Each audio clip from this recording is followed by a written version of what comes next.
தேர்தலின் போது கொடுத்த வாக்குறுதியை திருச்சி நாடாளுமன்ற உறுப்பினர் துரை வைகோ நிறைவேற்றியுள்ளார். புதுக்கோட்டை மாவட்டம் அண்டக்குளம் பகுதி மக்களுக்கு அளித்த தேர்தல் வாக்குறுதியை நிறைவேற்றும் வகையில் ஸ்டேட் பேங்க் ஆஃப் இந்தியா வாடிக்கையாளர் சேவை மையத்தை திருச்சி நாடாளுமன்ற உறுப்பினர் துரை வைகோ தொடங்கி வைத்தார். இந்த நிகழ்ச்சியில் பேசிய அவர், தான் வெற்றி பெற்ற பிறகு இப்பகுதியில் பொதுத்துறை சார்ந்த வங்கி அமைக்க நடவடிக்கை எடுக்கப்படும் என உறுதியளித்ததன் அடிப்படையில் பொதுமக்கள் பயன்பாட்டிற்காக தொடங்கி வைத்தேன் என்று கூறினார்.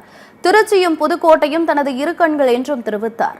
கடந்த 15 ஆண்டுகளாக திருச்சி புதுக்கோட்டைக்கு கிடைக்காத மத்திய அரசின் திட்டங்களை கிடைக்க தாம் நடவடிக்கை எடுத்துள்ளதாகவும் கூறினார். கொடுத்த வாக்குறுதியை கண்டிப்பா நிறைவேற்றுபவர் தான் இந்த துரை வைகோ உங்க எம்பி. திருச்சியும் புதுக்கோட்டையும் என்னுடைய 2 கண்கள் தான் சொல்லியிருக்கிறேன். நான் எங்களுக்கு இங்க ஒரு வங்கி வேணும், புதுத்துறை வங்கி வேணும்னு சொல்லியிருந்தாங்க. அந்த தேவையை உணர்ந்து நான் வெற்றி பெற்ற பின் கொடுத்த வாக்குறுதியை கண்டிப்பா நிறைவேற்றுபவர் தான் உங்க எம்பி.